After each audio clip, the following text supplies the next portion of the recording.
Apa kita kena atas berah rumah batu. Tidak rumah batu tu kayu. Rumah batu ni tak semestinya kayu. Kadang-kadang rumah batu ni adalah peninggalan suami dia, orang tua dia. Kadang-kadang dia nak makan pun tak boleh. Itulah dia tu ibu tunggal. Jadi mana dia cari punca pada dapat teh? Dia tergolong dalam golongan orang susah. Dia berhak untuk mendapat fidyah. Ni.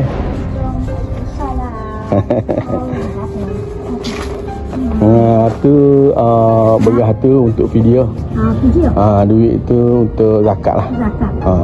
Ni gunting hok pinggir. Pinggir. Deh. Ya.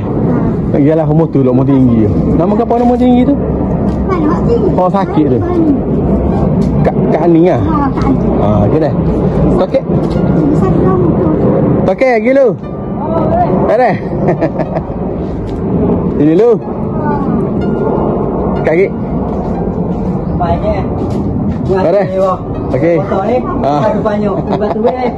Ada botol ni 5 heavy.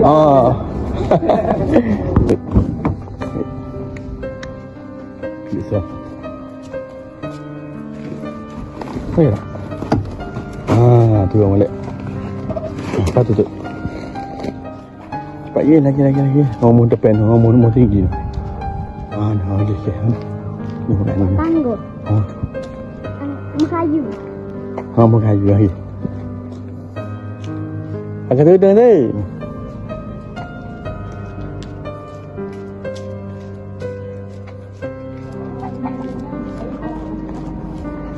Yang ini enggak buat berah. Misalnya lu. Kita naik. Tak lupa.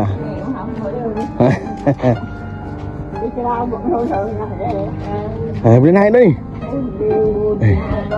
Boleh. Gua kita aku udah. Tu tu. Wi ke Muadah. Muat ni ke Muadah Muat ni ni. Kat mana ni? Kat mana dah? Wi mo itu. Makasih. Berah tu untuk video. Duit tu untuk zakat dah.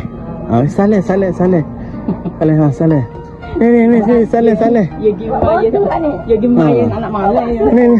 Dak lagi ni salah. Ya gimana anak malai ya. Bos tu ada banyak lagi. Ada 5 lagi tak tubik. 5 lagi tak tubik. Ni kelas berapa Baru. Deh. Okey deh. Semoga cepat siap lah. Okey. Tu rumah dah. Panggil ya.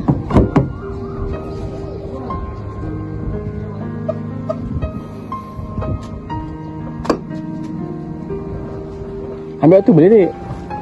Ambil depan tu boleh. Sama lah. Tu. Salah.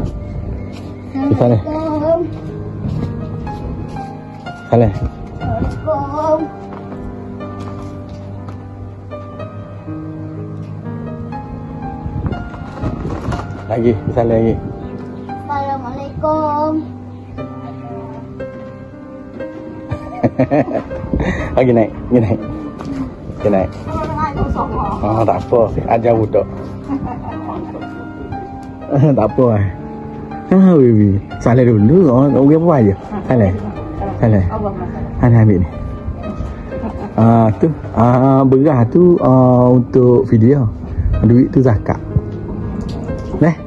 Okey dah.